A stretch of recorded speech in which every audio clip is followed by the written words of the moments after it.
Welcome back to Fallon's Tone. I'm Fallon, and today I have a special guest, Valerie J. Fullilove. Please welcome her. Valerie J. Fullilove is a writer, producer, author, and visual artist originally from Long Island, New York, and now residing here in northern New Jersey. As founder and CEO of Trinity Park Productions and Studio V Music Publishing, Valerie's mission is to bring inspirational, entertaining, and thought-provoking projects to her audience. She is currently working on several exciting projects, several of which are film projects that are actively being pitched by Netflix, BET, Amazon, and independent companies looking for new content. Valerie has completed the second edition of a children's book series and has also turned her original screenplay titled Laura Lee into the dramatic novella that we are here to discuss today, Red Flags. Please join me in welcoming Val. Thank you so much for doing this interview with me today. No, thank you for having me. Red Flags, it was an amazing book. I tell you all the time when I was reading it, how I was just going through it like, oh my God, so much happened so quickly. As you all can see, it's not a big book. It's a quick read. I read it in one sitting because I couldn't put it down. So what inspired you to write this story? Well, basically, as you previously talked about, it was a movie script entitled Laura Lee. And it really dealt with a lot of the issues that I saw when I was teaching school. And so when I had the opportunity to write a book, I felt like if I took the most exciting parts of that movie and made it into a book, that it would be a good read. So that's what inspired this.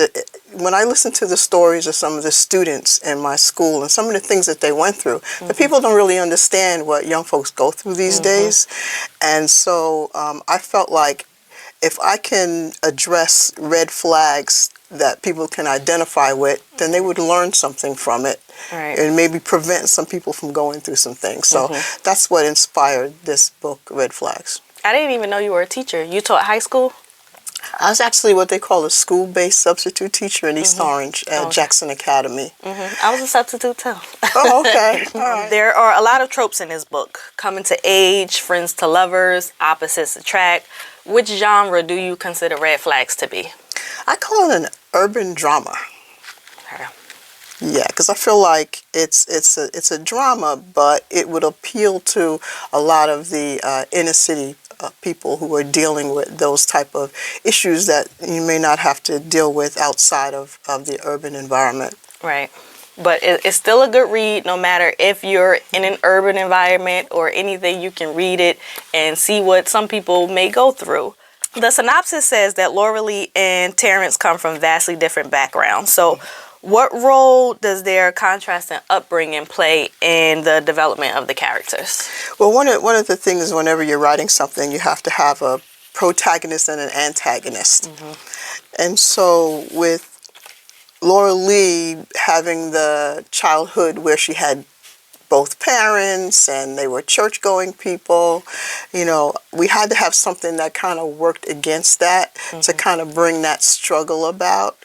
Now, there were things that attracted them to one another because opposites attract, but at the same time, it's, you know, they collide in some of those things. So that's why it was important for me to have Laura Lee, who was a church-going girl, and, you know, and then to have Terrence, who was the worldly person, and it appealed to her because, you know, he was everything she was not, and vice versa. So that's what drew them together. Right. A lot of times, good girls always go for bad boys. Bad boys, that's right. Don't go for bad boys. I thought the size of the book was perfect. I did it in one sitting. It was perfect for me. Was it your intention to do a novella as opposed to a novel? And a second part to that question, how do you believe the shorter format enhanced the narrative of the story? That's a good question. It was definitely my intention to make it a novella because I felt like for the demographic that it would appeal to, that they would be more apt to read a shorter book. Right. And I felt like I could address the important points, you know, in a short amount of time instead of dragging out the story, you know.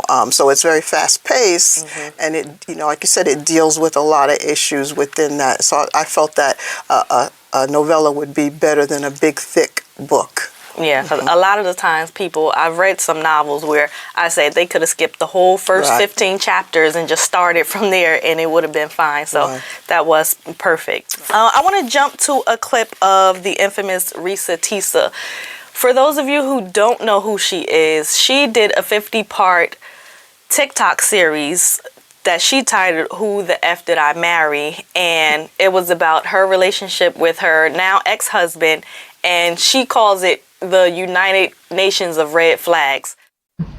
A quote here.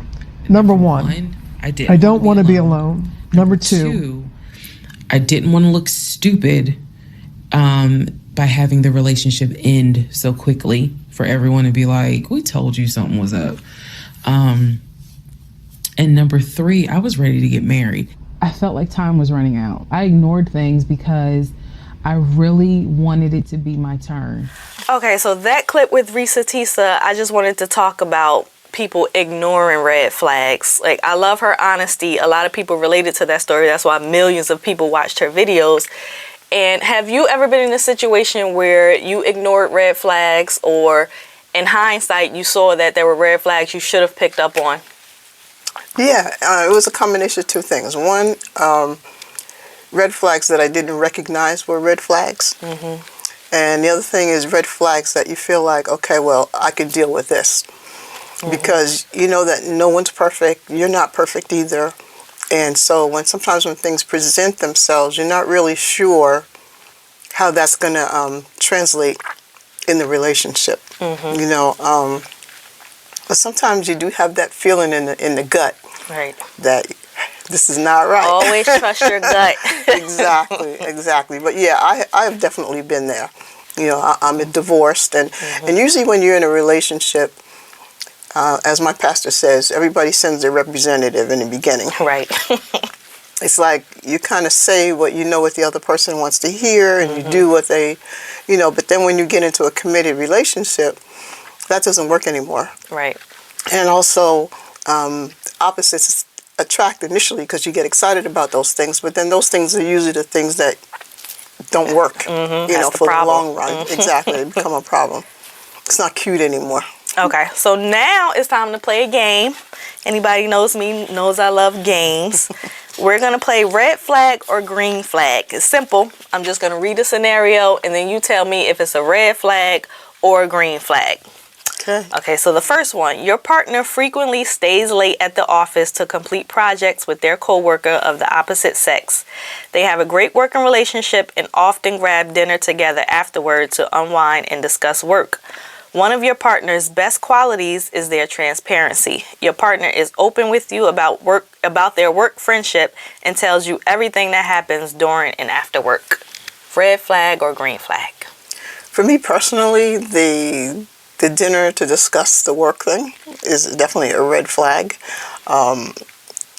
You know, in different industries, there are periods of time when you have to work late, but not all the time. And, you know, when it's with the opposite sex, you just really have to be careful about not only how it is, but how it looks or what the possibilities can happen. And it does depend on the individual. And the type of relationship that you have, but the whole dinner and all that afterwards, that's a red flag. Right. Come home and eat dinner. We do have certain boundaries, so if that's one of your boundaries, then let them know and talk about it, because nothing may not ever happen, but just to make sure it doesn't, just stop it if that's one of your boundaries. Exactly. So the second one, you and your partner just became exclusive, so now you're ready to show off and start posting pictures of the two of you on social media. Your partner tells you not to post any pictures with them in it because they hate social media and don't want anything to do with it. Red flag or green flag? It's interesting. I just saw something like that where a female posted that her boyfriend didn't want pictures posted of him. And even after a long period of time that they were together. And so she got suspicious and started checking and found out that he was in a relationship. Right. You know, yeah, he had a girlfriend already. Matter of fact, he had a Facebook page, so it wasn't like he didn't want to be on didn't want to be on social media with her. Definitely a red flag. Okay, now your partner is always on their phone, but they never let you see what they're doing. They become defensive when questioned about their text or social media activity and often step away to take calls in private. They frequently change their phone password and seem overly protective of their personal space. Run. Definitely has something to hide. Exactly. I've never been the type of person where I'm going to check up on you and all that kind of stuff. But, something that's as blatant as that. Right. That's definitely a red flag. Right. Stop making excuses for them. They're not a private person. No. They're shiesty. That's what they are. Exactly. So, your partner surprises you with thoughtful gifts on random occasions like flowers or tickets to your favorite concert. They also randomly call you to tell you how much they love you and appreciate you. Red flag or green flag? That's a green flag for me. That's thoughtfulness.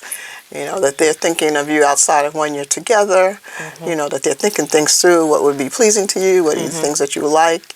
So that's definitely a green flag. Yeah, I feel like some people are in so many toxic relationships that they look at that as a red flag, like, wait, he's being too nice. What is he doing? Exactly. Just say thank you and be happy. You have a good one. Exactly. And last one, your partner is very wealthy. Every time you go out, your partner criticizes you about your appearance, behavior, or choice of activities. They make snide remarks about your clothes, your taste in music, and even your friends. They offer to buy you new clothes and introduce you to the finer things in life if you cut off all your friends. Yeah, that's definitely a red flag.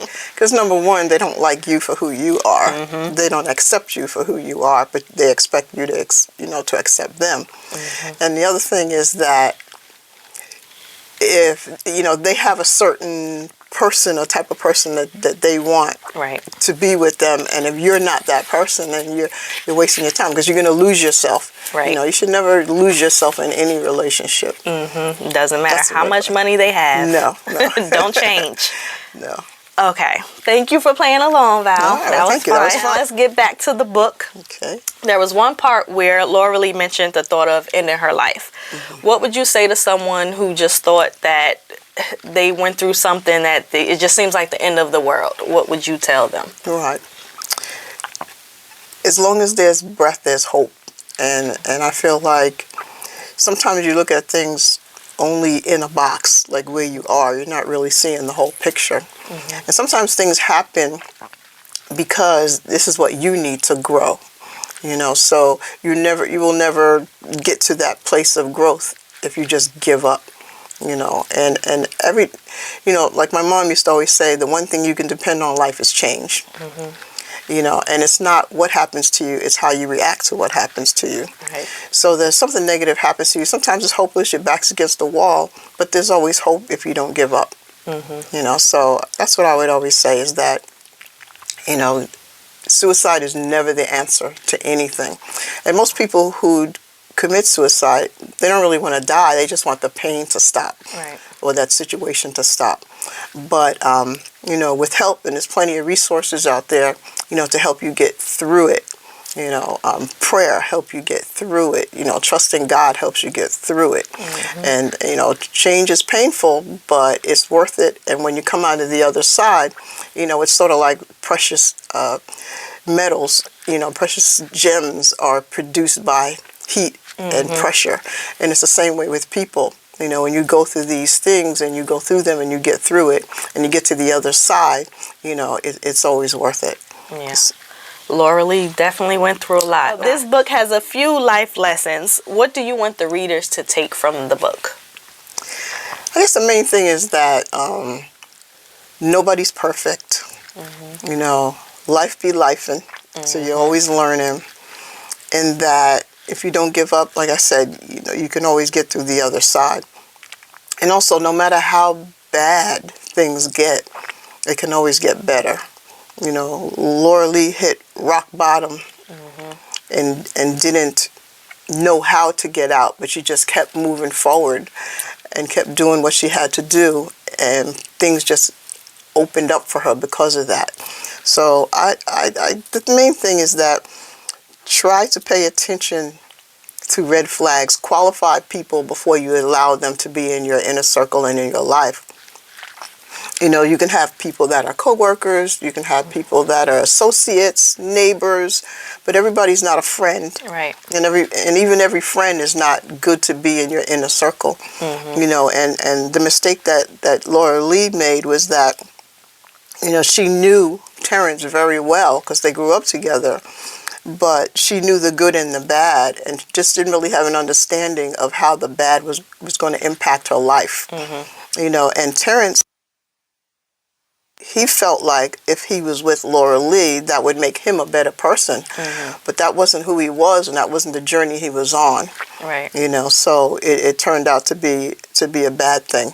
So that's what I want people to know, that try to recognize the red flags, try to realize your value, you know, most of all, and understand that your future is important, and what you do now determines, you know, what you go through in the future. So I think that if you see a red flag coming and you know it's a red flag, don't, you know, poo-poo it away. Just, you know, deal with it and head in a direction that's going to put you on a positive place.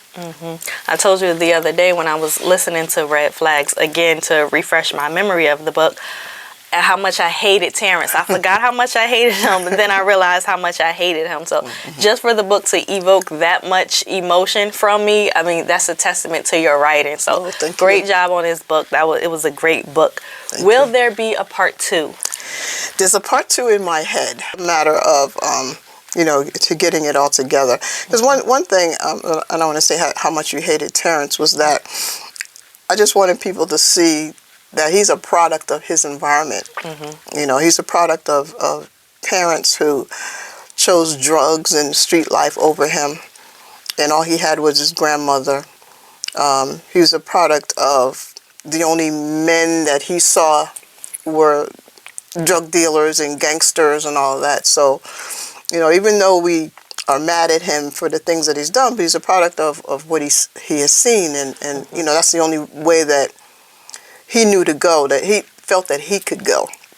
And one of the reasons why he treated Laura Lee so bad is that she was like a mirror to him. You know, he thought she was going to make his life better, but in retrospect, just seeing her made him feel worse about himself. Right, yeah. You know, and made him abuse her, you know, domestic violence. So, but yeah, so in the follow-up story, it's basically going to be about what happens to Laura Lee now, considering all the things that she's been through. You know, considering her background, considering all the things that she has achieved, but how are the things that happened to her going to impact her life? Right. Because it was traumatizing. You know, even though she got through it, you know, how will these things impact her life and the life with her new beau? All right, so thank you for being here.